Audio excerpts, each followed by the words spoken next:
Hi guys, welcome to this video about the difference between or differences between in-ground hot tubs and above ground hot tubs. There are a lot of pages around about that. If you Google that, it's easy to find a dozen or hundreds or even more pages about this topic, and it's very interesting that they look mostly about the same. So I've been checking about half a dozen to a dozen of these pages, and they tell you all about the same. And based on my experience, there are quite some other facts which are really important to me, and nobody seems to care about.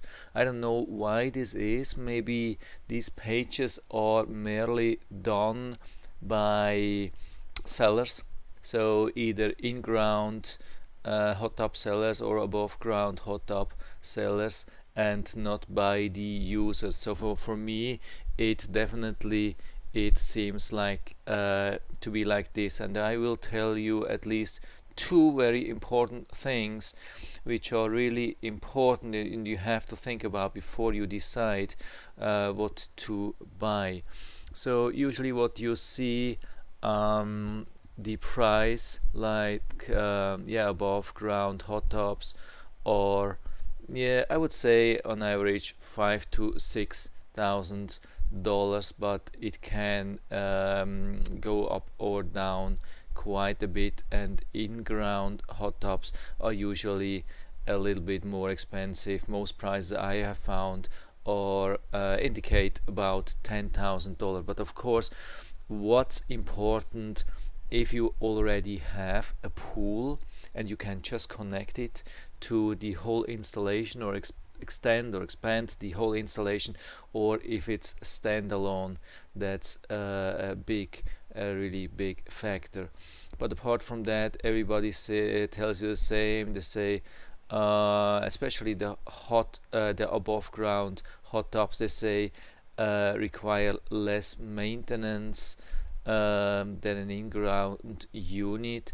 So for me, I cannot really confirm this, because what I see, I have already had like an in-ground or two different in-ground hot tubs, and now an above ground, but it's it's an inflatable. But the differences are the same if you have an inflatable or like a normal. So here you see the different types. So here we have the inflatable. This is something more like an inflatable, but then you have these super fancy things like here or here or here. So but the regarding maintenance, it's not so much of a difference. So the basic this attributes of these are about the same. It's the major difference is between the in-ground and the above ground. Doesn't matter if you have like a polyester thing like this, or if you have an inflatable. Of course, it has a huge difference in like quality, options, power, and of course price is a huge difference. So something like this, an inflatable, you can buy just for fun for a vacation. You can get it for $300 or something like that, and it's more like one overnight stay in an expensive hotel. So let's say if you rent a home at the beach and they don't have anything, why not to buy something like that? If you rent a home or anywhere, I mean, for 1 or 2 weeks, and they don't have something like this, why not to buy something and just put it there, and maybe take it home or dump it or sell it or whatever. So something like this is $5,000 or so. You wouldn't just buy it for a short time and then dump it. So my experience is, so regarding maintenance of these things, I don't know, I've never had something like this. They say usually they have about 5-year warranty, I don't know if it's on every part, but I see a lot, and I have to tell you really a lot of these things which are out of out of order. I mean, they don't work anymore. I've been looking for many homes in a couple last couple of years. So I've been watching or looking at about 50 homes or so at least, yeah, maybe more. And a lot of these homes had hot tubs like this. I mean, not the inflatables, but the which you put up like for $5,000, something like this. And most of these things, I can tell you, they have been out of order. I don't know what happens to these things, but I can tell you they don't last forever. So $5,000 for something that doesn't last forever is quite a lot of money. So yeah, we have the two major differences: the in-ground, the above ground, and we have the inflatable and this polyester, or I don't know what they are really made of. But what's the two things I want to mention here, and which are really important to me, are the maintenance. I mean, not maintenance like motor pump filters and these things, but the chemical maintenance. And chemical maintenance for a small hot tub like this, doesn't matter if it's inflatable or like fixed shape like this, maintenance is quite a lot. So based on my experience, it needs a lot. So almost every time you go into, before you enter a hot tub, standalone hot tub, you have to check chemicals. You have to see if it's still good. No algae, no nothing, chlorine, pH, everything. And when you leave your spa, you're better off putting in some shock, or yeah, at least chlorine and whatever. And yeah, when you want to use it 1 or 2 or 3 days later, or maybe a week later, you maybe get a big surprise and it will be unusable still, even when you put in chlorine. So the thing is, the amount of water for these things is not much. So it's about 250 gallons, which is about 1000 liters.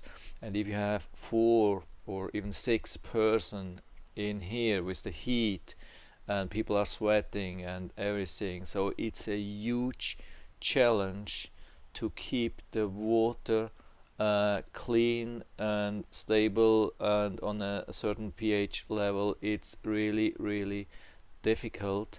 I can tell you, it requires a lot of maintenance. So when people write low maintenance, yeah, I maybe they are more talking like the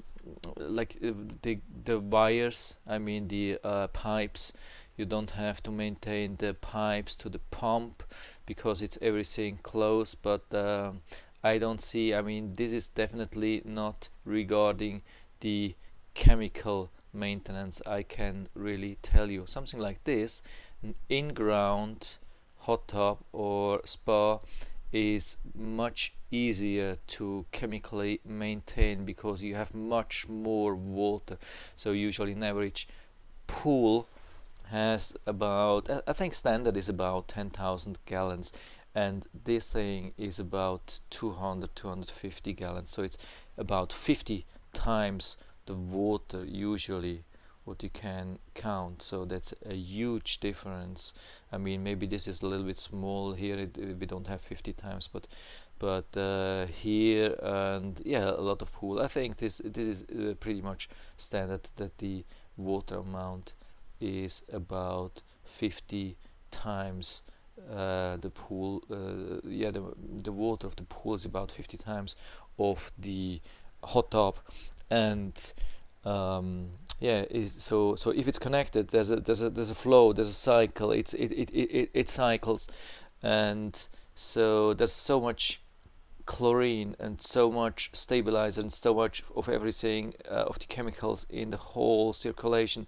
So it doesn't matter if you jump in and go out and come back 3 days later, it won't be full of algae or whatever. So but if it's standalone, you have something like this, it's a huge challenge. I can tell you, probably a lot of sellers won't tell you because they want to sell you these things, and they tell you it's super easy, but it's definitely not. I can definitely tell you. And that's the first thing. And the second thing is, you have to be aware of that these things, these standalone hot tubs and spas, they need a long time to heat up. It's not like these things here, the built-in hot tubs or spas.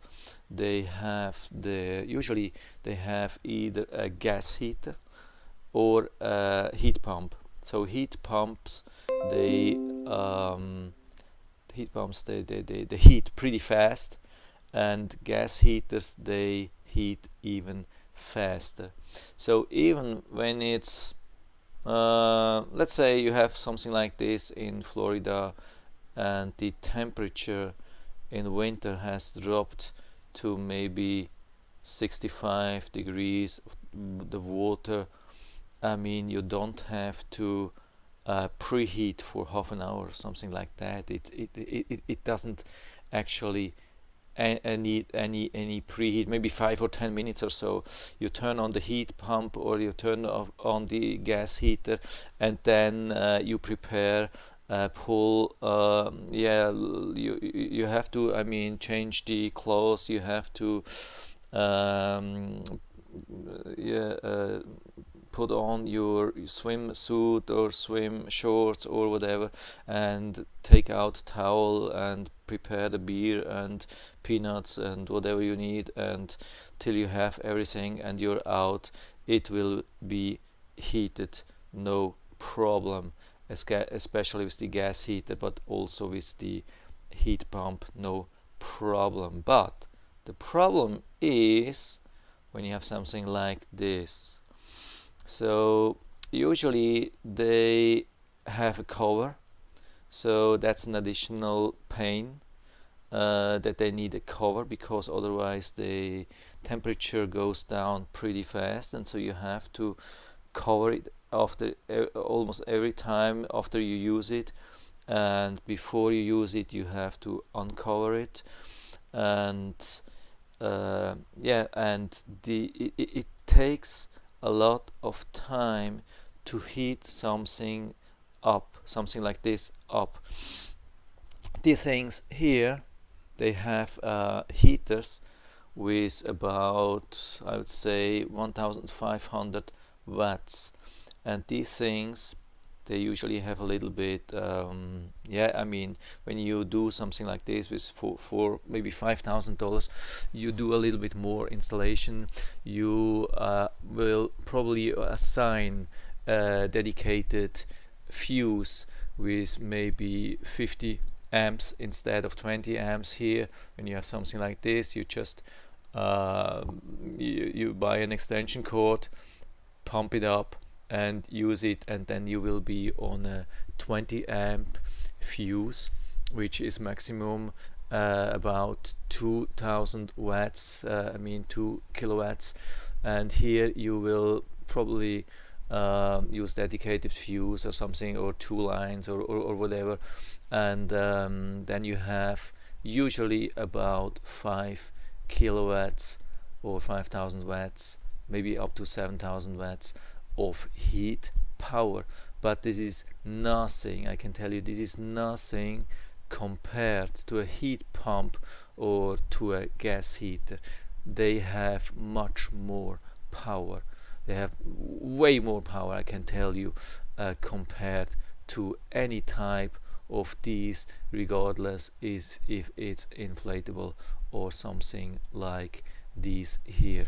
So if you don't believe me, I have a calculator. I found a calculator. Hope I will find this. So here we can calculate how much time is needed to heat up the water. And even when you have covered your hot tub, it can easily be the case that you have to heat up it by 10 degrees or even more when you haven't used it. And if you don't heat it up all the time, which costs a lot of money, when you just heat it 24/7 and you don't use it, if you use it just once a week or every other week or so, and you heat it around clock, it costs you a lot of money just for a couple of times you need it. So let's say you have to heat it up by 10 degrees, which is Celsius, which is 20 degrees Fahrenheit. We have 1000 liters, which is about 250 gallons, which is normal size like of these. No matter if you have an inflatable or like stable one, they have about the same capacity, so around 1000 liters. And so let's say we have to heat it up by 10 degrees, which is about normal. I mean, not in summer, but in winter, of course. And then when, let's say we have inflatable hot tub, so we calculate the time which is needed to heat the thing up, and this is 466 minutes, means about 8 hours.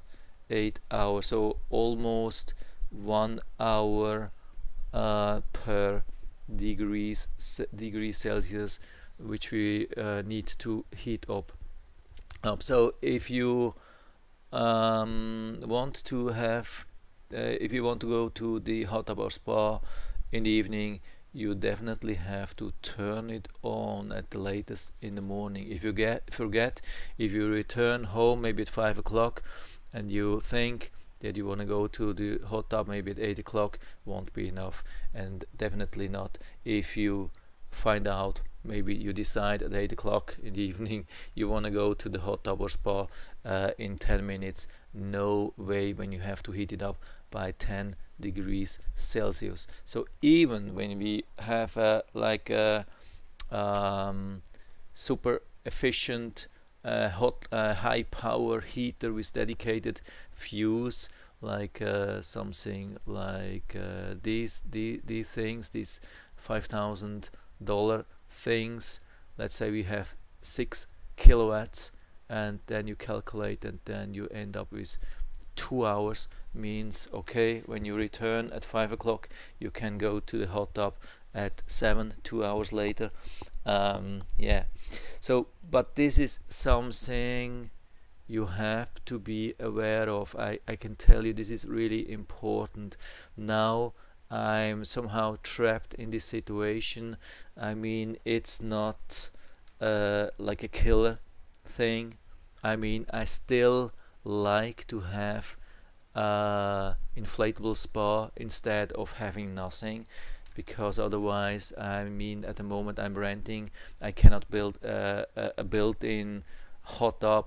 No way, it's not my home, so I have to use either this or this, and this is too expensive just for 1 year rent. So I decided for the inflatable thing. So it takes about 8 hours to heat the thing up. And yeah, at the beginning I decided to just heat it up every morning. I mean, you're excited, you want to go to the hot tub or spa every night, so you heat it up, you get up in the morning, turn it on, start the heater, and but after a couple of weeks, excitement goes down a little bit, and you maybe just use your hot tub or spa maybe twice a week or something like that, maybe only once a week. And then you start thinking about, okay, I heat it up every morning at Yeah, I mean it costs. I mean it doesn't cost a lot, but it costs some money. You have to also think about. I mean, somehow when you heat it up in the morning and at the end in the night you have 100 degrees and you don't use it, just turn off the switch.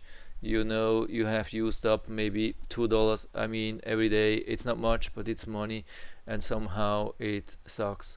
I mean it's not really bad, but it somehow, yeah, you can do other things with your money.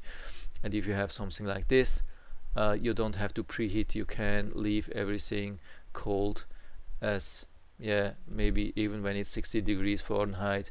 When you want to use it, turn on the heat pump or gas heater, and you will have a hot tub almost instantly, almost right away. So these are the two things I want to tell you, which not many sites will tell you. The things with the chemical, the things with the you have to preheat up to 8 hours when you have a standalone pool spa. So for me, this is still definitely the way to go, especially when you decide for a whole new project. It's definitely worth to add a spa when you do a whole new project. If you end up at the end, when you do just a pool and you end up with something like this, it has a lot of disadvantages, despite the fact that a lot of pages tell you exactly the opposite. So yeah, took 20 minutes, a little bit long, but I wanted to really tell you all the facts, and I hope it helped you a little bit. If you have any questions or comments, just write to the comment section below. I'm always happy to talk about these things. And if you liked the video, give me a thumbs up, subscribe my channel. Thanks for watching, and see you next time.